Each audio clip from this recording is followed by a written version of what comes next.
अभिवादन स्वीकार कीजिए ब्रजेश मिश्रा का। और आप देखना शुरू कर चुके हैं द डिबेट। बहनों भाइयों, पूरब की लड़ाई, पूर्वी उत्तर प्रदेश की लड़ाई अब बड़े घमासान मचा हुआ है और पूर्वी उत्तर प्रदेश में इस वक्त राजनीति का केंद्र सभी पॉलिटिकल पार्टी के लिए बना हुआ है। तो क्या है पूरब का गणित, कौन पार्टी क्या कर रही है पूरब के लिए, पूरब का अर्थमेटिक्स क्या है, पूरब का राजनीति क्या है, पूरब के मुद्दे क्या हैं और वाकई में पूरब क्या चाहता है, ये एक बड़ा विषय है। किसी भी पॉलिटिकल पार्टी के लिए पूर्वी उत्तर प्रदेश फतह करना बहुत बड़ी बात और बड़ा विषम किला है इसको जीतना। तो इस किले को जीतने की किस पार्टी की क्या तैयारी है, आज हम इस विषय पर चर्चा करने वाले हैं। बहन भाइयों, पूर्वी उत्तर प्रदेश यूपी का सबसे कॉम्प्लिकेटेड पॉलिटिकल एरिया। ये एक ऐसा इलाका है पूर्वी उत्तर प्रदेश का जो उत्तर प्रदेश ही नहीं देश की दिशा तय करता है। इस क्षेत्र के बारे में एक खासियत है, एक क्षेत्र एक तरफा है। जब कभी समाजवादी पार्टी की लहर थी, ये पूरा क्षेत्र समाजवादियों का था। जब मायावती जी का शासन आया, पूरा का पूरा बसपामय हो गया था, नीला हो गया था। फिर जब समाजवादियों की सरकार आई, फिर पूरे एरिया में सिर्फ समाजवादी दिखा। और यही वो पीढ़ी है और यही वो लोग हैं जिन्होंने 2017 में भारतीय जनता पार्टी को इस क्षेत्र की 156 में से 106 सीटें दे दी। कितनी? 156 में से 106 सीटें। 18 बहुजन समाज पार्टी, 12 बीएसपी और 4 कांग्रेस को इस इलाके से सीटें मिली थी। यानी इस क्षेत्र की 90% सीट अकेले भारतीय जनता पार्टी के पास है। 90 से थोड़ा कम भी हो सकता है, अनुमान बता रहा हूं। कहने का तात्पर्य यह है कि ये इलाका जिसके साथ जाता है एक मुश्त जाता है, जिससे हटता है एक मुश्त हटता है। आज भी वो पीढ़ी जिंदा है जिसने बीएसपी को वोट किया था, आज भी वो पीढ़ी है जिसने समाजवादी पार्टी को वोट किया है और आज भी वो पीढ़ी जो भारतीय जनता पार्टी को वोट कर रही है। ये वो इलाका है जो मुद्दों के आधार पर, भावनाओं के आधार पर, धार्मिकता के आधार पर भी वोट करता है। संवेदनशील इलाका है ये, विकास के नाम पर बेहद पिछड़ा हुआ। इस क्षेत्र में रोजगार की भयंकर कमी है। इंफ्रास्ट्रक्चर सुविधाएं पश्चिम और रुहेलखंड के मुकाबले बहुत कम है। एक उपलब्धि पूर्वी उत्तर प्रदेश की जरूर है, नेता ये बड़े बड़े देता है। हर मोहल्ले में नेता, हर गांव में नेता, हर तहसील में नेता, हर जिले में नेता और नेता ही नेता, हर तरफ नेता। कंप्लीट पॉलिटिकल एरिया है ये। और इस इलाके से निपटना किसी भी पॉलिटिकल पार्टी के लिए बहुत बड़ी चुनौती। आज मैं इसकी चर्चा इसलिए कर रहा हूं क्योंकि आज प्रधानमंत्री ने इस क्षेत्र में लगातार दूसरी बार 2 जनसभाएं की हैं, सिद्धार्थनगर और वाराणसी में। स्वास्थ्य की तमाम सौगातें उन्होंने उत्तर प्रदेश के इस क्षेत्र को अर्पित की। 9 मेडिकल कॉलेजेस, आज उसका उद्घाटन उन्होंने किया। स्वास्थ्य उत्तर प्रदेश के पूर्वी उत्तर प्रदेश में एक बड़ा मुद्दा बन गया। बहनों भाइयों, मैं ज्यादा पीछे नहीं जाना चाहता। जब भारत समाचार लगातार कोरोना के मुद्दे, स्वास्थ्य व्यवस्था से जुड़े हुए मुद्दे उठाता था, ब्रजेश मिश्रा और कोरोना, लोगों का यही रोना था। लेकिन आज देखिए, और पूरा देश देख रहा है, पूरा उत्तर प्रदेश देख रहा है कि स्वास्थ्य सुविधाएं उत्तर प्रदेश के राजनीति के प्रमुख मुद्दों में से एक बनकर आपके सामने है। स्वास्थ्य की तमाम परियोजनाओं का आज उद्घाटन हुआ। मुझे प्रसन्नता है कि स्वास्थ्य सुविधाएं उत्तर प्रदेश के राजनीतिक दलों के लिए एक मुद्दा बनकर सामने आया। जिन्हें यह आपत्ति थी कि ब्रजेश मिश्रा, कोरोना और भारत समाचार लगातार सिर्फ इसी मुद्दे पर बात करते हैं, तो हमें गर्व है कि हम इस मुद्दे पर बात करते हैं और आज राजनीतिक दलों से हमने उस मुद्दे को सेंटर स्टेज पर लेकर आए, जहां आज आपको अच्छी स्वास्थ्य सुविधाएं देने की कोशिश सरकारें कर रही हैं। नए मेडिकल कॉलेजेस मिल रहे हैं, नए हॉस्पिटल्स मिल रहे हैं। एक मीडिया के रूप में, एक पत्रकार के रूप में हमारा ये कर्तव्य रहा है और हमने अपने कर्तव्यों का सम्यक निर्वहन किया। आज स्वास्थ्य उत्तर प्रदेश का बड़ा मुद्दा बन चुका है। बीजेपी स्वास्थ्य के मुद्दे पर चुनाव लड़ने जा रही है। प्रियंका गांधी ने कहा है कि 10 लाख तक के का जो इलाज होगा वो सरकार वहन करेगी अगर किसी गरीब को आवश्यकता पड़ती है तो। समाजवादी पार्टी ने फ्री हॉस्पिटल, फ्री इलाज का वायदा किया है। ये स्वास्थ्य मुद्दा बन रहा है उत्तर प्रदेश का। ये मैं उनको बताना चाहता हूं जिनको जो हर बार ये कहते थे कि ये कोरोना और स्वास्थ्य कोई मुद्दा नहीं है। भारत समाचार और ब्रजेश मिश्रा एक प्रोपोगंडा कर रहे हैं।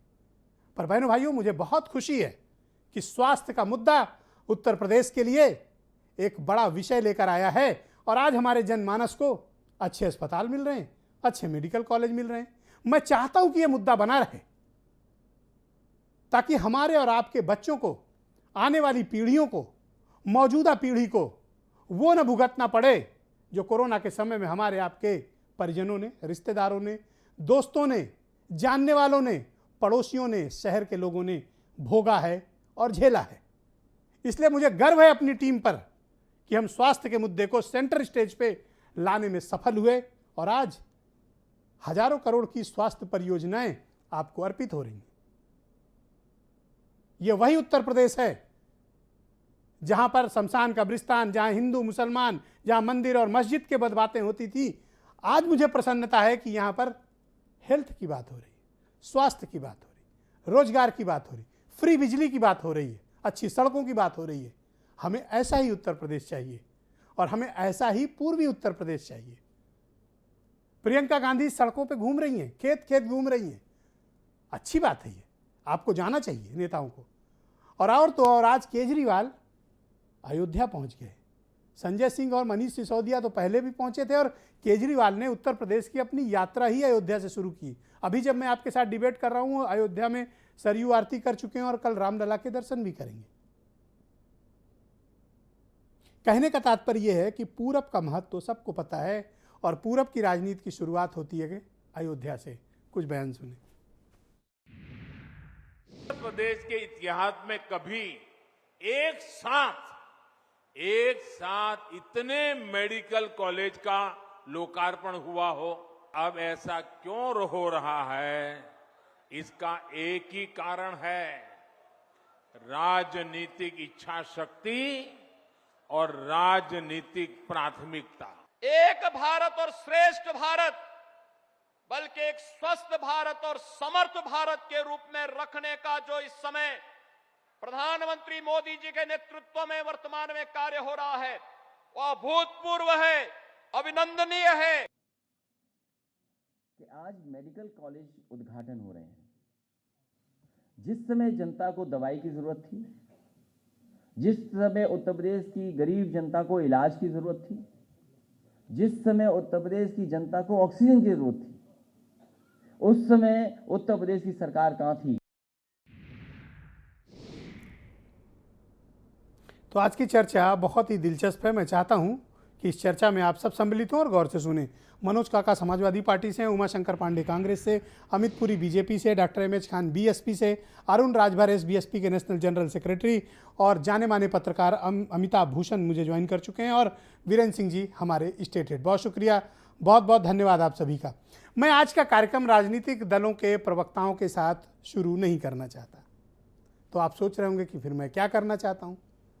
मैं चाहता हूं कि इस कार्यक्रम की शुरुआत अमिताभ भूषण जैसे पत्रकारों से हो और वो बताएं कि पूर्वी उत्तर प्रदेश, जिसकी हम रिपोर्टिंग करते हैं, जिसके बारे में हम आपको रोज़ बताते हैं, जिसके हर पहलू से रोज़ अवगत कराते हैं, वो क्या नज़रिया रखते हैं पूर्वी उत्तर प्रदेश के बारे में। और जो कुछ भी राजनीतिक विमर्श इन दिनों बदल रहा है और मुद्दों पर आधारित राजनीति हो रही है, क्या ये वाकई एक सुखद वक्त है और क्या ये उत्तर प्रदेश में एक बड़ा बदलाव लाएगा? अमिताभ जी, मैं इस सवाल का जवाब आपसे चाहता हूं। जी बहुत आभार। और जैसा आपने शुरू में कहा कि उत्तर प्रदेश की राजनीति की दिशा बदल रही है, मुद्दों की राजनीति, अगर स्वास्थ्य को लेकर सवाल मुख्यमंत्री को लेकर सपा पूछ रही हो और प्रधानमंत्री अगर अपनी सरकार की पीठ थपथपा रहे हों, नए मेडिकल कॉलेज की सौगात दे रहे हों प्रदेश को, और कांग्रेस भी अपने तरफ से जब लगातार बोल रही हो, इशू बना रही हो स्वास्थ्य सुविधा को लेकर, तो जाहिर तौर पर ये एक अच्छी परिस्थिति है। और आज की जो तस्वीर है, जिस बात का जिक्र आपने शुरू में ही किया कि पूर्वांचल कितना महत्वपूर्ण है, बहुत विस्तार से आपने बताया है, तो मैं तो बहुत साफ तौर पर मानता हूँ कि पूर्वांचल से ही पूर्वोदय की शुरुआत होगी, जिसकी भी सरकार बने। और केवल विधानसभा के लिहाज से ही नहीं, 24 के लिहाज से भी महत्वपूर्ण है।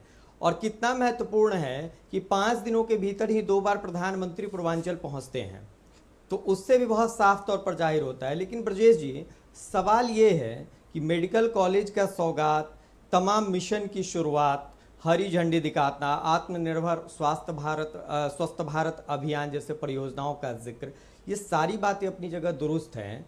लेकिन अभी जो स्वास्थ्य सुविधा है, अभी जो बुनियादी ढांचा उत्तर प्रदेश में स्वास्थ्य व्यवस्थाओं का है, उसकी बेहतरी के लिए क्या कुछ हुआ, उस पर क्यों बातचीत नहीं होनी चाहिए? नई सौगात तो बहुत अच्छी कोशिश है, इसका स्वागत भी है, लेकिन पुराने ढांचे कैसे बेहतर होंगे और पुराने ढांचे किस रूप में हैं, क्या पूर्वांचल के लोग उसको याद नहीं करेंगे या क्या उस पर चर्चा नहीं होनी चाहिए? एक तो मेरा ये मानना है। दूसरा ये मानना है कि क्या स्वास्थ्य सुविधा केवल चुनावों का मुद्दा होना चाहिए? क्योंकि चाहे सत्ता पक्ष हो, विपक्ष हो, केंद्र की सरकार हो, राज्य की सरकार हो, चुनाव करीब आने पर ही सारे सौगातों की इच्छा उसी समय क्यों बलवती होती है? ये पहले भी हो सकती थी, और जिसका जिक्र आप ही ने बहुत करीब से एक एक तस्वीर दिखाई है, एक एक फ्रेम में बल्कि आपने दिखाया कि कोरोना के दौरान की स्थिति क्या रही। और अभी भी डेंगू के दौरान नोएडा जैसे, ग्रेटर नोएडा जैसे शहर में अस्पतालों की स्थिति क्या है वो भी जग जाहिर है। तो एक तरफ जब पर हम ये आप कहते मानते हैं कि उत्तर प्रदेश को, मूलभूत सुविधाएं अब उत्तर प्रदेश की राजनीति का जी। विमर्श बन रही है धीरे धीरे ही सही? निश्चित तौर पर ये मैं मान रहा हूं, लेकिन देखना ये भी होगा कि पूर्वांचल की सेहत मेडिकल कॉलेज की वजह से बेहतर होगी नहीं होगी, वो तो भविष्य में पता चलेगा जब वो क्रियाशील होंगे तमाम मेडिकल कॉलेज। लेकिन बीजेपी की राजनीतिक सेहत पर इन घोषणाओं का कितना असर होगा वो बहुत महत्वपूर्ण है। और अच्छा, जहां पश्चिम तक में मैं बीजेपी देख के रहा लिए हूं, काफी मैंने ट्रबल जैसे- है, आपने देखा होगा जी। किसान आंदोलन की वजह से काफी ट्रबल है बीजेपी। तो मुझे ऐसा प्रतीत होता है कि बीजेपी अपना जी। पूरा फोकस पूर्वांचल पर करना चाहती है, क्योंकि उनके लिए बड़ा फर्टाइल क्षेत्र है ये। तो क्या इसी मकसद से लगातार प्रधानमंत्री जी के दौरे हो रहे हैं? निश्चित तौर पर पूर्वांचल के लगातार दौरे इसी लिहाज से हैं क्योंकि आप समय देखिए ना, राजनीति में समय का, ब्रजेश जी आप खुद जानते हैं कितना महत्वपूर्ण होता है समय का कारक, और किस समय में प्रधानमंत्री वहां पहुंच रहे हैं। लेकिन जब मेडिकल सुविधा को लेकर या नए मेडिकल कॉलेज की आप घोषणा कर रहे हैं, तो ये भी तो सवाल होगा ना ब्रजेश जी कि उसी पूर्वांचल में, उसी गोरखपुर की घटना को लोग भूल जाएंगे क्या? जब आप अपनी सरकार की पीठ थपथपा रहे होते हैं, प्रधानमंत्री जब योगी सरकार की पीठ थपथपा रहे होते हैं, तो उस वक्त प्रदेश के कानून व्यवस्था का जिक्र करना वो भूल जाते हैं। और जब पुरानी सरकारों का जिक्र प्रधानमंत्री करते हैं तो राजनाथ जी, कल्याण सिंह जैसी सरकारों का नाम क्यों नहीं लेते हैं? उनको क्यों भूल जाते हैं? क्या प्रधानमंत्री को लगता है कि उन सरकारों में कुछ ऐसा नहीं हुआ था जो बताया जा सके? और योगी सरकार का जिक्र अगर किया जाता है तो संपूर्णता में क्यों नहीं हो रहा है?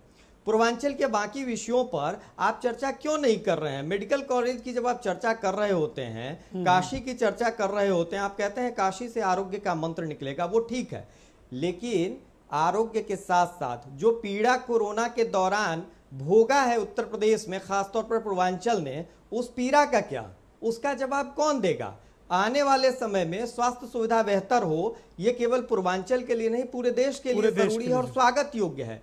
लेकिन जब इस मसले पर आप अपनी उपलब्धि बता रहे हैं तो आपको उस पीड़ा को भी बताना चाहिए जो कानून व्यवस्था से, जो स्वास्थ्य सुविधाओं की बदहाली से प्रदेश की जनता ने भोगा है। बहुत शुक्रिया आपका। मनोज काका, मैं आपसे जानना चाहता हूं कि आज 9 मेडिकल कॉलेजेस की सौगात दी गई, अधिकांश इसमें पूर्वी उत्तर प्रदेश के लिए हैं। आपको क्यों इतराज है? अगर अच्छे अस्पताल, अच्छे मेडिकल कॉलेजेस मिल रहे हैं तो आपको कोई दिक्कत है?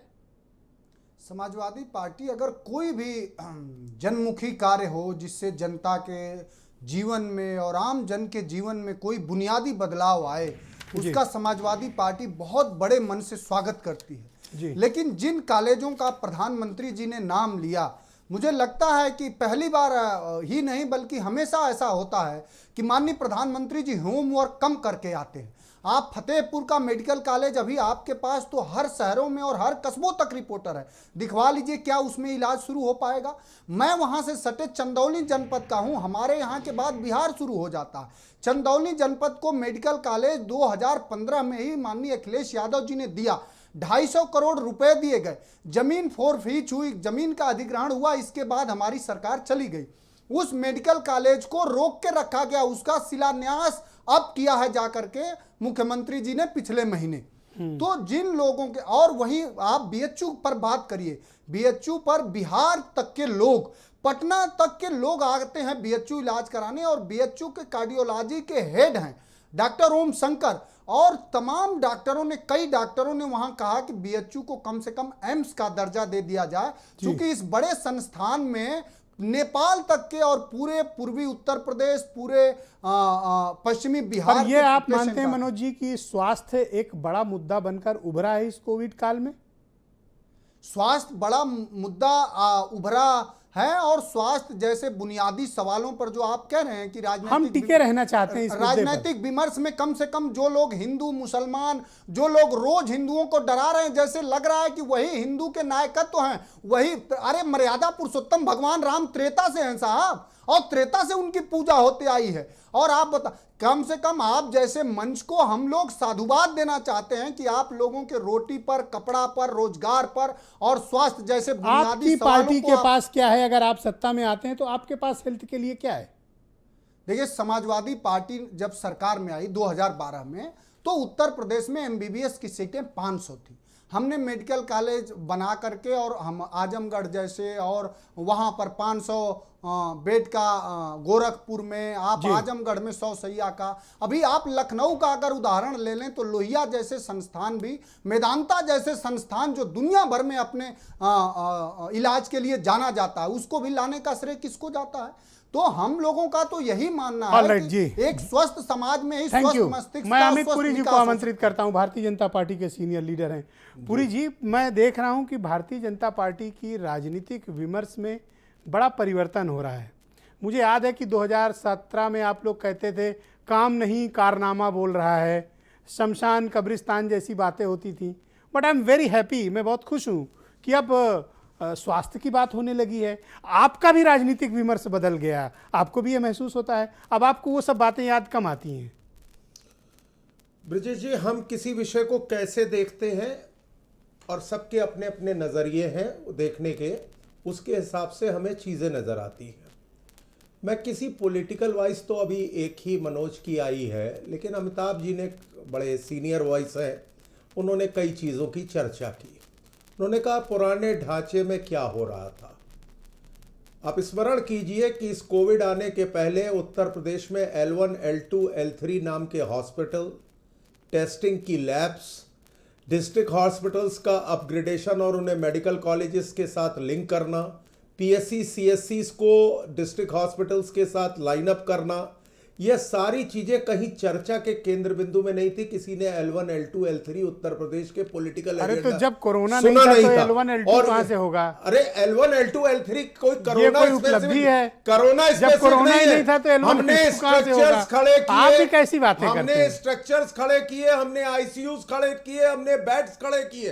तो हमारा पूरा फोकस आज से नहीं है, हम तो उस पॉलिटिकल फिलॉसफी से निकले हैं जो पंडित दीनदयाल उपाध्याय ने एकात्म मानववाद की दी थी, दरिद्र नारायण की सेवा और समाज के अंतिम पंक्ति के लिए, व्यक्ति के लिए अंत्योदय की कल्पना, जिसे स्वर्गीय भैरव सिंह शेखावत ने राजस्थान में पहली बार मुख्यमंत्री बनने में जनसंघ के मुख्यमंत्री। अच्छा, एक चीज बदलाव आप देख रहे हैं कि हर कोई इन दिनों अयोध्या पहुंच रहा है। अभी जब हम आप डिबेट कर रहे हैं, दिल्ली के मुख्यमंत्री अरविंद केजरीवाल जी भी वहां मौजूद हैं, रामलला के कल दर्शन करने जा रहे हैं। सतीश चंद्र मिश्रा जी भी अपना कार्यक्रम अयोध्या से शुरू करते हैं।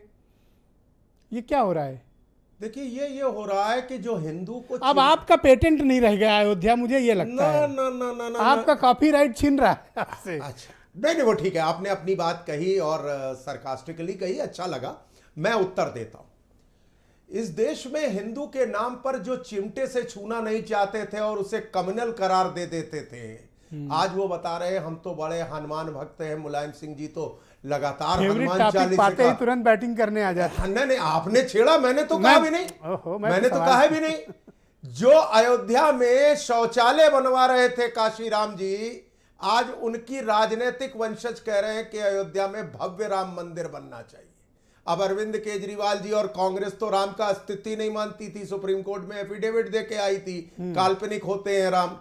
तो ये पॉलिटिकल नैरेटिव उत्तर प्रदेश का नहीं, आपको देश की बुरा नहीं राजनीति, लगता जब ये लोग अयोध्या पहुंचते हैं तो? बिल्कुल नहीं लगता। जाके प्रिय ना राम वहदे ही तजिए ताहि कोटि यद्यप परम स्नेही। हमें तो अच्छा लगता है कि कम से कम देश का पॉलिटिकल नैरेटिव अब जो है चिमटे से ना छूने से माथा टेकने अच्छा, आपने पे आ भी देखा गया, कि प्रियंका आरती गांधी करने भी पे आ गया। कोई मंदिर छोड़ नहीं रही है।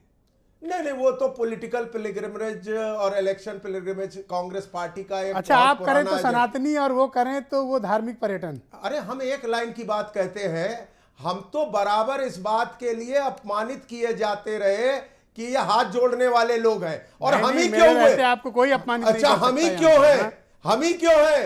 अमिताभ जी बैठे, देश के पहले राष्ट्रपति राजेंद्र बाबू ने जब गौदान किया तो देश के प्रधानमंत्री जवाहरलाल जी ने उनका उपहार बुलाया। ये कांग्रेस की राजनीतिक संस्कृति रही है। शुक्रिया आपका गौदान का अपमान। डॉक्टर एम एच खान, बहुत शुक्रिया आपका। देखिए, एक अच्छी बात क्या है डॉक्टर साहब कि उत्तर प्रदेश का राजनीतिक विमर्श यानी पॉलिटिकल नैरेटिव अब बदल रहा है।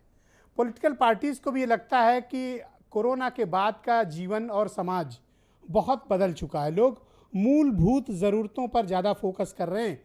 अब वो कम्युनलिज्म की बात नहीं चल रही है, अब वो मंदिर मस्जिद भी नहीं चल रहा है, अब वो हिंदू मुसलमान के मसले भी कमज़ोर पड़ रहे हैं। अब मूल मुद्दों की बात करनी पड़ रही है। क्या आप भी ऐसा ही महसूस करते हैं? नहीं ब्रजेश जी, मैं इस चीज़ को कतई नहीं मानता हूं कि मूल मुद्दा स्वास्थ्य है। ये तो चली चला का बेला है भारतीय जनता पार्टी का। तो इस वक्त आके 9 मेडिकल कॉलेज का उद्घाटन और शिलान्यास कर रहे हैं। कोरोना काल को कोई भूल गया है क्या? कहाँ थे डॉक्टर्स, कहाँ थी ऑक्सीजन, कहाँ थे टैबलेट, कहाँ थे इंजेक्शन, कहाँ थे बेड? कुछ दिखाई दे रहा था क्या? पूरी तरह से कोरोना काल में दूसरी लहर में भारतीय जनता पार्टी की सरकार फेल हो चुकी थी और लाखों लाख लोग मरे हैं। उत्तर प्रदेश में यही मलिहाबाद में आपके मुख से सुना मैंने कि एक परिवार के 8 आदमी मर गया है। तो ये आज चिंता करने की बात नहीं है। ये आज इनको ये शगुफा मिला है कुछ करने के लिए। ये कुछ ना बता पावे 5 साल में क्यों हम फेल हो गए, क्यों डीजल का दाम बढ़ रहा है, क्यों पेट्रोल का दाम बढ़ रहा है, क्यों महंगाई आ रही है, क्यों किसान आत्महत्या कर रहा है, क्यों इनका केंद्रीय मंत्री 120B में नामित है उसको गिरफ्तार नहीं किया जा रहा, बर्खास्त नहीं किया जा रहा। ये सारी चीजें को भुलाने के लिए ये काम किया जा रहा है। अभी समाजवादी पार्टी के कह रहे थे कि राम मनोहर लोहिया अस्पताल, विशेष मिश्रा जी आपने किसी रिपोर्टर को भिजवा के पता करवा लीजिए कि राम मनोहर लोहिया अस्पताल को बहन कुमारी मायावती जी ने जिला अस्पताल के रूप में बनाया था, जिसको अखिलेश यादव जी ने उसको संस्थान में बदल दिया। जहां 1 रुपए में इलाज होता था वहां सारा इलाज फ्री होता था, उसको आपने खत्म करने का काम किया। योगी आदित्यनाथ आए तो उन्होंने वो भी उसमें मोहर लगा दिए। और वेदांता अस्पताल की बात कर रहे हैं, हमारे आप जैसा आदमी तो वेदांता में नहीं जा सकता जी। उसमें कितना पैसा लगता है? आप बताइए, गरीब आदमी की बात हो रही है, गरीब आदमी की बात नहीं हो रही है। थैंक यू खान साहब। और एक सेकंड, जो ये राम और भगवान की बात करने वाले लोग हैं, इन्हीं के मुख्यमंत्री योगी आदित्यनाथ जी ने कहा था कि हनुमान जी दलित हैं, आदिवासी हैं। ये किस मुंह से बात करेंगे भगवानों की? भगवान का तो ये चोला ओढ़े हैं, इनके पास कुछ है नहीं। ये दूसरों को, भगवान को भी ये कहानी जब बनाते हैं तो भगवान को भी नहीं छोड़ते हैं जी। छोड़ेंगे भगवान, इंसान को क्या छोड़ेंगे, भगवान नहीं छोड़ पाते। ऑल राइट, उमा शंकर पांडे, बहुत शुक्रिया आपका। प्रियंका गांधी ने भी अनाउंस किया है कि 10 लाख तक का इलाज फ्री मिलेगा उत्तर प्रदेश के लोगों को अगर उनकी पार्टी की सरकार बनती है तो। आज 9 मेडिकल कॉलेजेस का उद्घाटन हुआ है। क्या आप वो बात महसूस करते हैं कि उत्तर प्रदेश की राजनीति में स्वास्थ्य का मुद्दा बड़ा है? आप तो डॉक्टर भी हैं और कोरोना के समय आपने अच्छा कार्य भी किया था। आप भी क्या महसूस कर रहे हैं कि हमें अपना हेल्थ इंफ्रास्ट्रक्चर इसको सेंटर स्टेज पर ही रखना है, इस मुद्दे से हटना नहीं है? बिल्कुल ब्रजेश जी, मैं पूरी तरीके से सहमत हूं और कोरोना काल में जिस तरीके से आपने हेल्थ का मुद्दा उठाया उसके लिए मैं आपको बधाई भी देना चाहता हूं। प्रियंका गांधी जी ने अपने अगली प्रतिज्ञा का ऐलान किया है कि उनकी जब कांग्रेस की सरकार बनेगी तो 10 लाख रुपए तक का मुफ्त इलाज कांग्रेस पार्टी उत्तर प्रदेश के लोगों को देगी। और प्रियंका जी जो कहती हैं वो करती हैं। वो बीजेपी की तरह नहीं है कि कह के उसको डस्टबिन में डाल देते हैं। मेडिकल कॉलेज की बात हो रही थी। प्रधानमंत्री जी ने आज अपने भाषण में कहा कि अब गरीब का बेटा भी डॉक्टर बन सकता है। मुझे बड़ी हंसी आती है कि वो खुद को 2014 के पहले गरीब का बेटा कह रहे थे और वो प्रधानमंत्री बन गए, तो कांग्रेस पार्टी ने तो ऐसा करके दिया है कि यहां डॉक्टर भी बनते रहे, इंजीनियर भी बनते हैं, एपीजे अब्दुल कलाम जैसे लोग साइंटिस्ट और राष्ट्रपति बनते हैं, डॉक्टर मनमोहन सिंह जैसा अर्थशास्त्री देश का प्रधानमंत्री बनता है, ये हमने किया। लेकिन वो जिस बीएचयू का जिक्र कर रहे थे ब्रजेश जी, वो ये बताना भूल गए कि उसको मेडिकल कॉलेज, इंजीनियरिंग कॉलेज और आईआईटी का दर्जा किसने दिया था। और योगी जी और मोदी जी एक और चीज भूल गए, जिस एम्स में वैक्सीन लगवाने मोदी जी गए थे 6 कैमरों के साथ, वो एम्स किसने बनाया था? हमने बनाया था। पीजीआई में जहां अच्छा, एक राजनीतिक सवाल करना चाहता हूं। पूर्वांचल में मेरे पास जो डेटा मौजूद है, 26 जिले हैं, 156 सीटें हैं, सिर्फ आपके पास 4 सीटें हैं वहां पे। आपकी हालत इतनी पूर्वांचल में खराब कैसे है? आप अपनी परफॉर्मेंस को कैसे इंप्रूव कीजिएगा? देखिए ब्रजेश जी, हमने काम किया, हमने संघर्ष किया। प्रियंका गांधी जी लगातार जनता के मुद्दों पर लड़ रही हैं। सरकारें बनती और बिगड़ती रहती हैं। आप पिछले 11 विधानसभाओं का उपचुनाव उठा के देख लीजिए, कांग्रेस पार्टी सबसे मजबूत विपक्ष के रूप में उभरी है। और मैं आपको बताऊं, जिस तरीके से प्रियंका गांधी जी पूरे प्रदेश का उन्होंने भ्रमण किया है और जनता के मुद्दों पर लड़ी हैं, आज उत्तर प्रदेश की जनता कांग्रेस पार्टी की सरकार बनाने के लिए प्रतिबद्ध है। और आप एक और समझ लीजिए, प्रियंका गांधी जी के जो 7 प्रतिज्ञाएं हैं और ये आज एक और प्रतिज्ञा है। ये वर्ड प्रतिज्ञा, अरे आप वायदा भी तो कह सकते थे, कॉम्प्लिकेटेड वर्ड क्यों इस्तेमाल करते हो?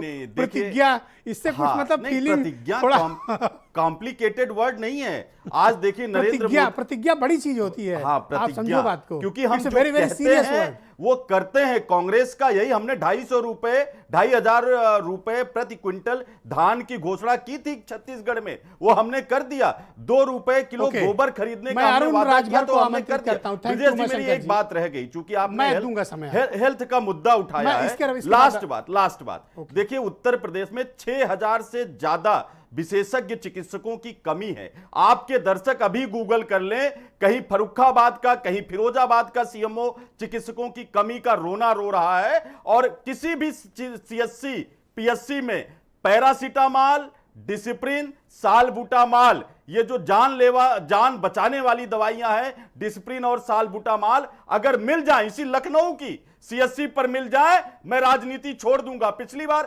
प्रधानमंत्री जी ने कहा था चुनाव में कि हर जिले में डायलिसिस यूनिट होगी। अगर बलरामपुर हॉस्पिटल, केजीएमयू और पीजीआई में डायलिसिस में बेटिंग के अलावा डायरेक्ट डायलिसिस मिल जाए, मैं राजनीति छोड़ दूंगा।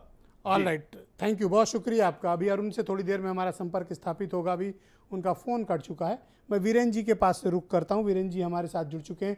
वीरेंद्र जी, इन दिनों पूर्वांचल की लड़ाई बहुत ही दिलचस्प हो गई है। आज प्रधानमंत्री जी ने सिद्धार्थनगर और वाराणसी में कार्यक्रम किए। अखिलेश यादव भी 27 तारीख को वहाँ जा रहे हैं। मऊ में ओम प्रकाश राजभर ने उनके सम्मान में एक बड़ी रैली आयोजित की है। अरविंद केजरीवाल सरप्राइजिंगली अयोध्या में मौजूद हैं। प्रियंका गांधी बाराबंकी में गई, खेतों में बैठी रहीं। व्हाट्स हैपनिंग, ये चल क्या रहा है पूर्वांचल में?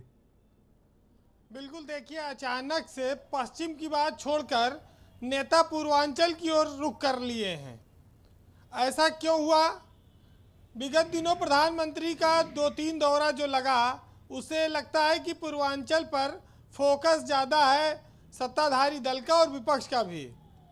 अगर आप देखिए तो पूर्वांचल को भोजपुरी की मिठास के लिए जाना जाता है। हालांकि भोजपुरी को बहुत सारे लोग बिहार से जोड़ते हैं, लेकिन ये पूर्वांचल की बड़ी चर्चित भाषा है। और प्रधानमंत्री ने भी चाहे कुशीनगर में, चाहे सिद्धार्थनगर में, बनारस में, हर जगह इसका उपयोग किया। मोदी जी तमाम सौगात देने आए कि स्वास्थ्य की क्रांति होगी, दिवाली का तोहफा है, बनारस को, काशी को, तमाम सारी योजनाओं का उन्होंने उद्घाटन किया और तमाम सारी योजनाओं का शिलान्यास किया, हजारों करोड़ की। फोकस इतना तेज है कि 2 महीना अब चुनाव में बचा है, उसके बाद आचार संहिता लग जाएगी। 2-3 महीने का जो समय है उसमें दौरे तेज हो रहे हैं नेताओं के। अच्छा, अगर आप पूर्वांचल की बात करते हैं तो पूर्वांचल इसलिए महत्वपूर्ण है कि धार्मिक रूप से अगर आप देखें तो अयोध्या है, काशी है, विंध्याचल है। और अगर नेताओं के रूप में देखें तो योगी हैं, मोदी हैं, अखिलेश हैं, ये सब पूर्वांचल से हैं। और कबीर, सूर, तुलसी, ये सब की तो जन्मस्थली कर्मस्थली सब रही ही है। कितने सारे महात्मा, कितने बड़े बड़े नाम, उसके बावजूद कभी बीमारी से, कभी बाढ़ से, कभी इलाज के अभाव में बच्चे मरते हैं, कभी सड़कें नहीं मिलती, कभी बिजली 24 घंटे नहीं आती। ये सब मूलभूत सुविधाएं एक बड़ी समस्या बनी हुई है पूर्वांचल की। आप पूर्वांचल की एक और समस्या अगर देखें तो माफिया भी रहा है। कभी शाही रहे, कभी शुक्ला रहे, कभी अंसारी, कभी सिंह, तमाम साहब थे। बड़ा पुराना इतिहास है बाहुबलियों का, वो भी परिवर्तन होता जा रहा है, बदल रहा है।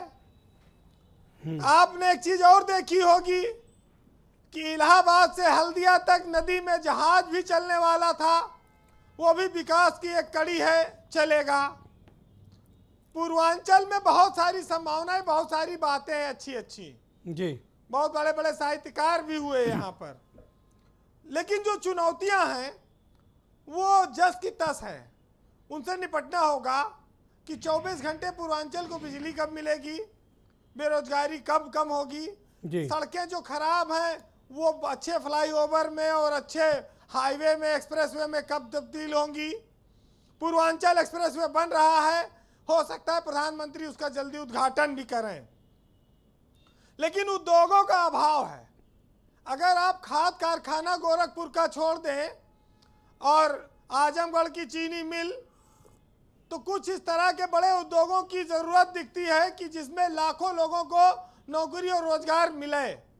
ऐसा अभी तक इंतजार है। कुछ DLW के पास प्रधानमंत्री ने शुरुआत की थी कुछ कार्यक्रम, कुछ कार्यशालाओं की जी, लेकिन उसके बाद भी मेडिकल कॉलेज खुल गए, सीटें बढ़ गई। स्वास्थ्य पर काम जरूरी है, अच्छा है, क्योंकि कोरोना को हम सब ने भोगा है। लेकिन महत्वपूर्ण बात यह है कि अगर बीजेपी पूर्वांचल पे फोकस है तो अखिलेश लखनऊ में बैठकर लालजी वर्मा और रामअचल राजभर को अंबेडकर नगर से और मऊ से ओम प्रकाश राजभर को पीला गमछा पहनाकर घुमाना शुरू कर दिए हैं। 27 को वो मऊ में रैली करने जा भी रहे हैं, आजमगढ़ से वो सांसद भी हैं जी। तो बीजेपी की सबसे बड़ी चुनौती अखिलेश यादव से ही मिल रही है। और इस बात को बीजेपी समझती है कि पहले किसान उधर एक बवाल मचाए था पश्चिम में, अब इधर अखिलेश यादव ने मोर्चा खड़ा कर दिया है। इससे कैसे निपटा जाए, तो देश के शीर्ष नेता प्रधानमंत्री लगातार उनके दौरे चल रहे हैं, माहौल बदलने की कोशिश भी हो रही है। लेकिन ब्रजेश जी, प्रियंका गांधी ने जो गुड़ रोटी खाई बाराबंकी में, उससे सत्ताधारी दल को, विपक्ष को बहुत कड़वा हट महसूस हुई।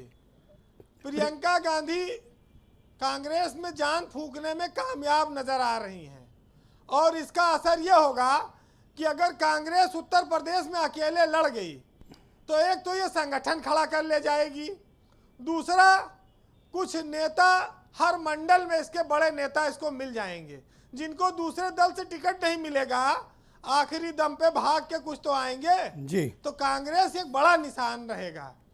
भाई निर्दलीय लड़े से अच्छा है और कांधे पर हल धरे किसान से अच्छा है कि पंजा से लड़ो, कम से कम कुछ पहचान रहेगी तो वो पंजा सहारा बन सकता है जी।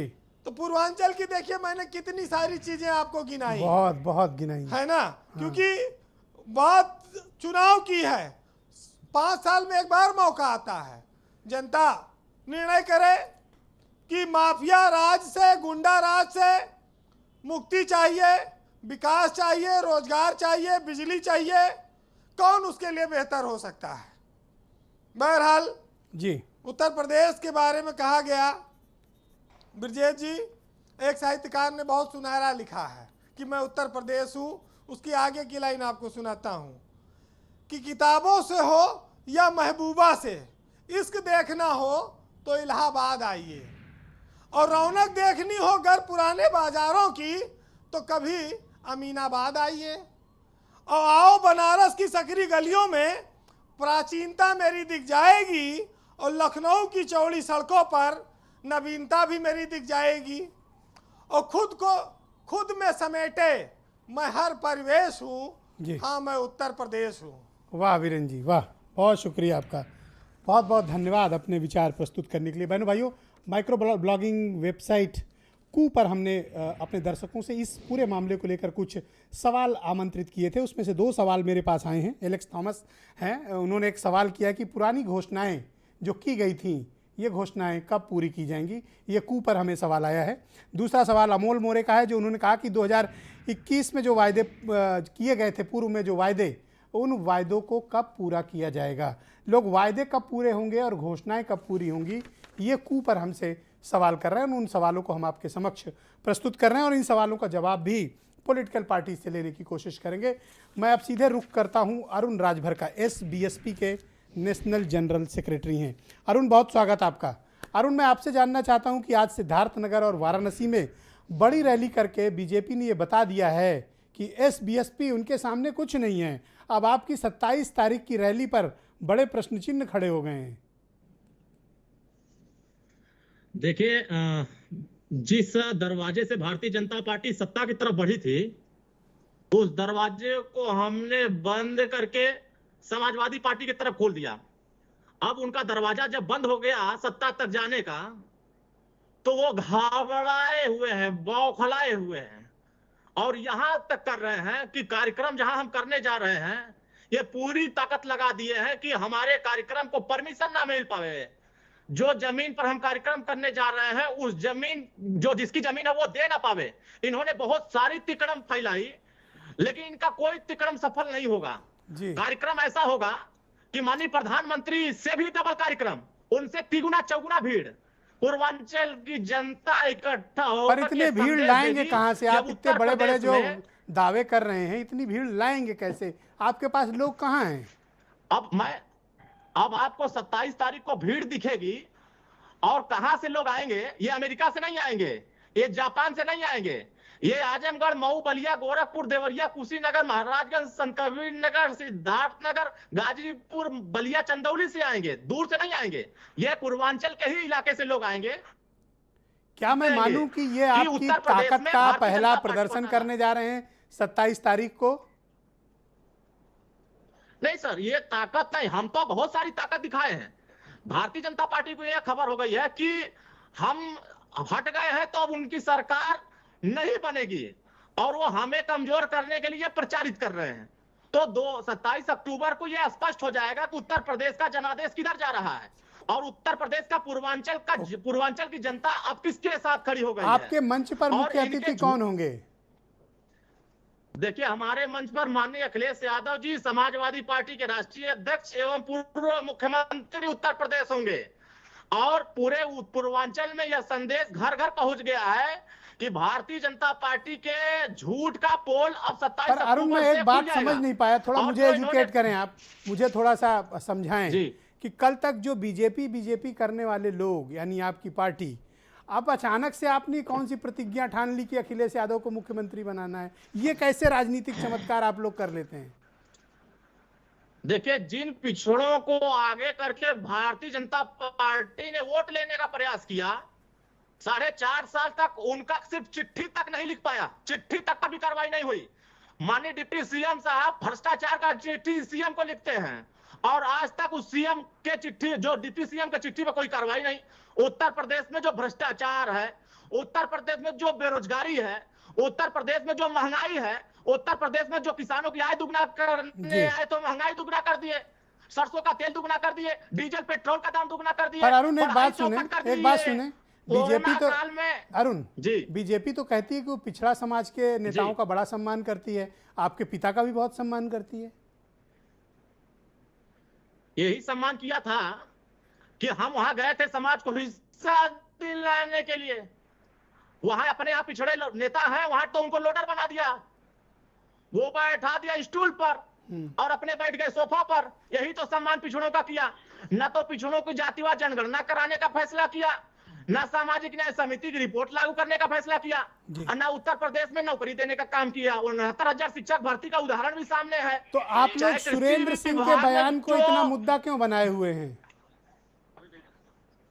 देखिए, ये सुरेंद्र सिंह जी ने जिस तरीके का बयान दिया है, यह पिछड़ों का अपमान किया है, यह पिछड़ों का ताकत देखना चाहते हैं। अब उत्तर प्रदेश में पिछड़ों को अगर भैंस कहेंगे, अगर ये भैंसा समझते हैं, तो उत्तर प्रदेश का पिछड़ा, दलित, अल्पसंख्यक समाज का हर वर्ग इनको समझा देगा कि अरे हम गलती क्या से हैं मुंह से और निकल गया तुम्हारी होगा, आप सोच उसको क्या मुद्दा है। क्यों बना रहे हैं? गलती से कह दिया होगा।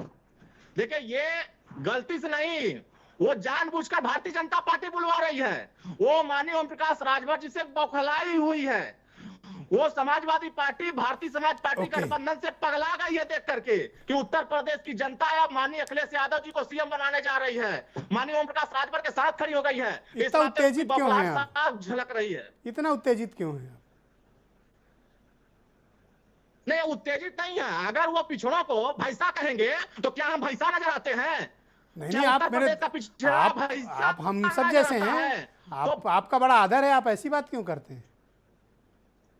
तो भारतीय जनता पार्टी में जितने पिछड़े नेता हैं, उनको शर्म नहीं आ रही है? उनके पार्टी का विधायक उनको भैंसा कह रहा है और वो खामोश होकर के बैठे पड़े हैं। इससे एक सेकंड, एक रुक जाओ, मैं आपका अभी सामना करा देता हूं अमित पुरी से। अमित पुरी क्लैरिटी दे देंगे। भाई अमित पुरी जी, इनके पिताजी को भैंसा क्यों कहा गया? मैं एक आपका विधायक अपनी बात वापस लेंगे? ब्रिजेश जी, मैं एक चीज आपसे कह सकता हूं और बड़ी जिम्मेदारी के साथ कह सकता हूं कि राजनीति में शब्दों की मर्यादा कमर के नीचे और पीठ के पीछे की नहीं होनी चाहिए, और जो भी उसका अतिक्रमण करता है, उल्लंघन करता है, वो राजनीति की शब्दावली के अंदर एक घोर अपमान करता है और उसके लिए कोई स्थान राजनीतिक क्षेत्र में नहीं होगा। क्या सुरेंद्र सिंह के बयान से बीजेपी खुद को अलग? एक मिनट, अब चिल्ला चिल्ली नहीं, वो पिछड़े समाज के लोगों को, अरे भाई चिल्ला चिल्ली नहीं, एक मिनट। क्या आप ऐसे नेताओं पर कार्रवाई करेंगे? अरे भाई आपने कह दिया, मैं आपको भैंसा कहवाते हैं। अरे अभी उत्तर आने दीजिए। मुझे मालूम है कि उंगली कटा के शहीद बनने की कवायद ना कीजिए, उंगली कटा के शहीद बनने की कवायद ना कीजिए। अरे सुनेंगे अब आप, या नॉन स्टॉप बोलते रहेंगे या नॉन स्टॉप बोलेंगे? नॉन स्टॉप बोलेंगे, सुन लीजिए। अरे भाई सुन लीजिए, आप अगर हमें भैंसा कहेंगे तो उत्तर प्रदेश का पिछड़ा वर्ग आपको भैंसा बना करके पूर्वांचल से वापस लौटा देगा। आप फिर वापस सरकार में सत्ता में नहीं आने वाले हैं। आप बुलाइए नहीं। कह लिया। एक सेकंड अरुण, रुक जाओ, बोल लेने दो ना थोड़ा, अपन एक डिसिप्लिन के साथ डिबेट करेंगे तो कोई। एक second Arun, please please. Okay, Puri ji बोलिए आप। अभी मैं अरुण को सुन रहा था और वो बार बार बता रहे थे कि अब बीजेपी के लिए बाहर का दरवाजा कर दिया, अंदर का दरवाजा कर दिया, खोल दिया, बंद कर दिया। मुझे बिहार का अब से कुछ साल पहले का चुनाव याद आ गया। अमिताभ जी उसे अच्छी तरह याद करते होंगे। एक पार्टी थी जो घूम रही थी, कह रही थी सत्ता की चाबी हमारे पास है, और फिर ऐसी चाबी खोई कि बिहार में विधानसभा का एक नेक्स्ट चुनाव कराना पड़ा। वो चाबी भी चली गई, ताला भी चला गया। आपकी नजर में इन लोग की कोई राजनीतिक हैसियत नहीं? अब ये लगातार खुद ही दरवाजा बंद करते हैं। हफ्ता भर पहले इनके पिताजी कह रहे थे, इनके पिताजी, पूज्य पिताजी कह रहे थे बीजेपी के लिए दरवाजा बंद किया था, खोल दिया। अरे आप मालिकों से बात कर रहे हैं, ये दम्भ भी दिखा रहे थे कि मालिकों से बात कर रहे हैं। तो ये सब, ये दरवाजा खोलना, बंद करना, नौकर, मालिक, ये सब राजनीतिक शब्दावली नहीं की है। उत्तर प्रदेश में दोबारा, अरे उत्तर प्रदेश हर सवाल का उत्तर दे देगा। देश को पहला पिछड़ा प्रधानमंत्री, पिछड़ी जाति का पहला प्रधानमंत्री। Thank you. देश को भारतीय जनता पार्टी, अमिताभ जी को लाया जाए स्क्रीन पे। Thank you. देश का पिछड़ा, थैंक यू, थैंक यू, उसको थैंक यू, थैंक यू। हम लोग अनुशासन के साथ डिबेट करें, मर्यादा का ध्यान रखें। ऑलराइट, अमिताभ भूषण जी, आप मुझे बताइए कि उत्तर प्रदेश में और विशेष तौर पर अगर हम पूर्वांचल की बात करें, पिछड़ा समाज कितना महत्वपूर्ण है सभी राजनीतिक दलों के लिए? निश्चित तौर पर बेहद महत्वपूर्ण है। चाहे आप जाति के गणित को देखें, उसके ट्रेंड को देखें, और उसकी समझ राजनीतिक दलों की कितनी है कि आप देखिए कि निषाद पार्टी, राजभर जी की पार्टी, उसके भीतर अगर वो दूर होते हैं तो किसी नए नेता को कैसे खड़ा किया जाए ताकि वो वोट उसमें बिखराव ना हो, वो अपने साथ लाया जाए, अनुप्रिया पटेल की पार्टी।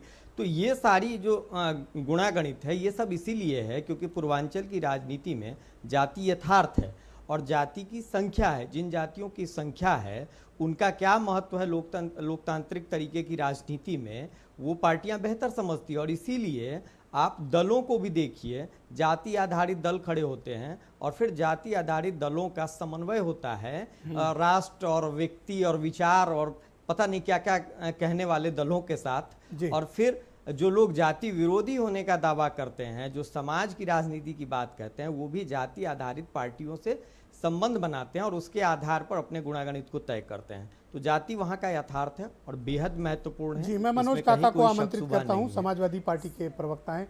मनोज जी, क्या पॉलिटिकल डील हुई है?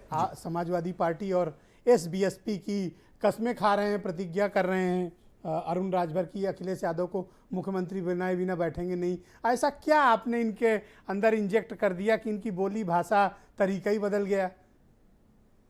देखिए, आपका जो प्रश्न है उसको थोड़ा सा मैं इस तरह से देखना चाहूँगा कि ऐसा क्या भाव और ऐसा क्या करुणा इन्होंने देखा। इनकी जो पीड़ा है, जो सुभाषपा की जो पीड़ा है, जो इनके जो सवाल हैं सामाजिक न्याय के, इस देश में पहली बार ऐसा हुआ कि माननीय अखिलेश यादव जी ने इस देश के सदन में कहा कि अगर पिछड़ों की आबादी 52% से ज़्यादा है तो उनके आरक्षण का गैप बढ़ाया गया। जिस देश में जो संविधान में जो उसके आर्टिकल 16 में प्राविधान है कि 50% से ज़्यादा आप आरक्षण नहीं दे सकते, लेकिन 10% आपने किसको आरक्षण दे दिया।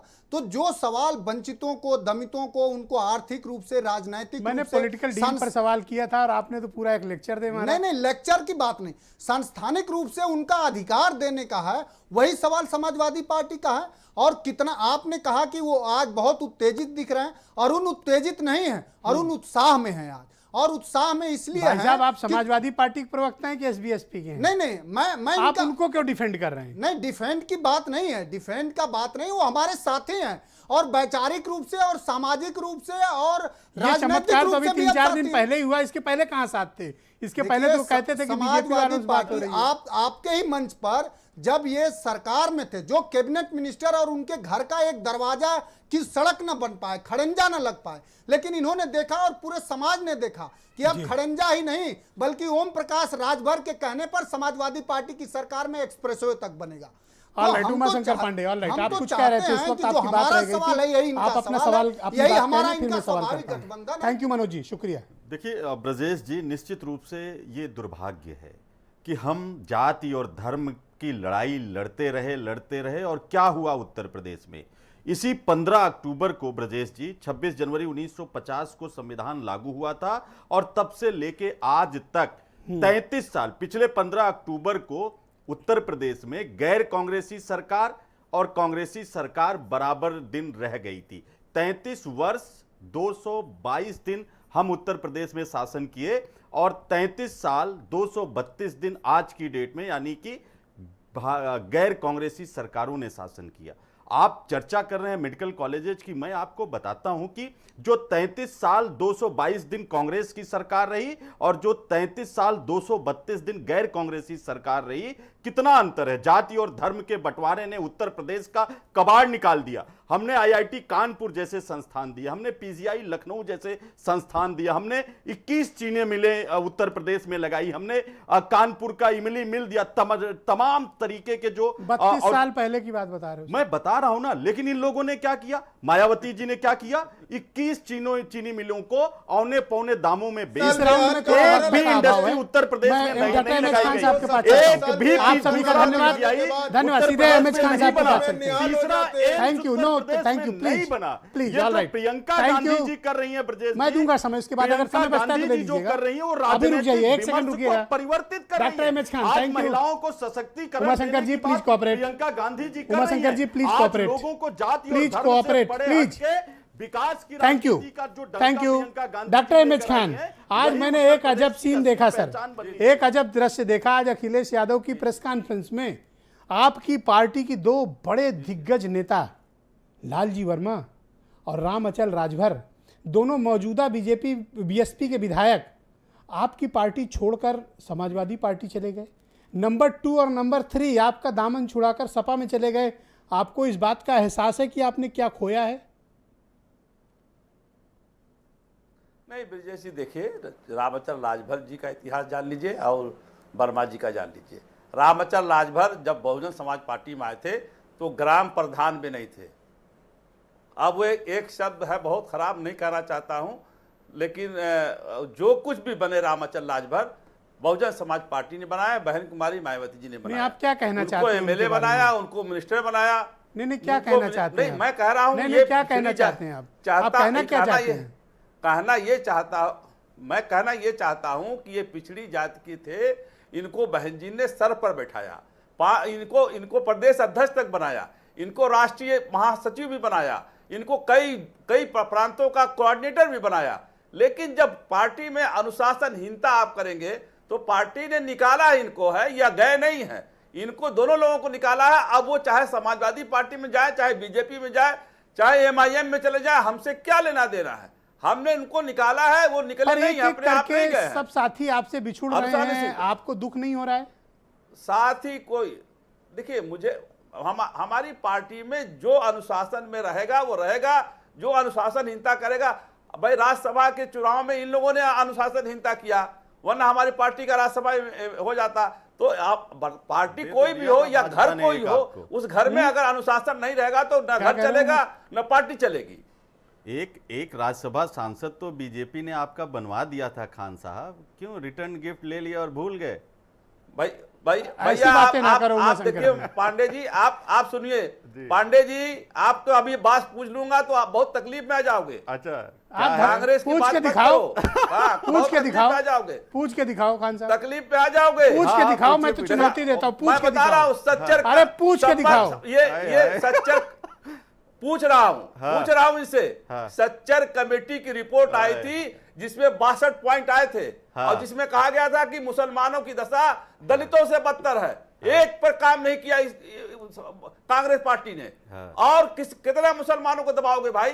कितना मुसलमानों को इस्तेमाल करोगे? 62 में से अल्पसंख्यकों से सुनिए कौन कौन सी योजनाएं थी, मुझे जरा बता जाने दीजिए। कहां हिंदू मुसलमान पे जिन्होंने सच्चर कमेटी मुद्दे पे रहेंगे। धन्यवाद, शुक्रिया, बहुत बहुत धन्यवाद, बहुत बहुत धन्यवाद बहन भाइयों, आप सबका बहुत बहुत शुक्रिया, बहुत बहुत शुक्रिया, और आप सभी का बहुत बहुत धन्यवाद इस कार्यक्रम को देखने के लिए। नमस्कार।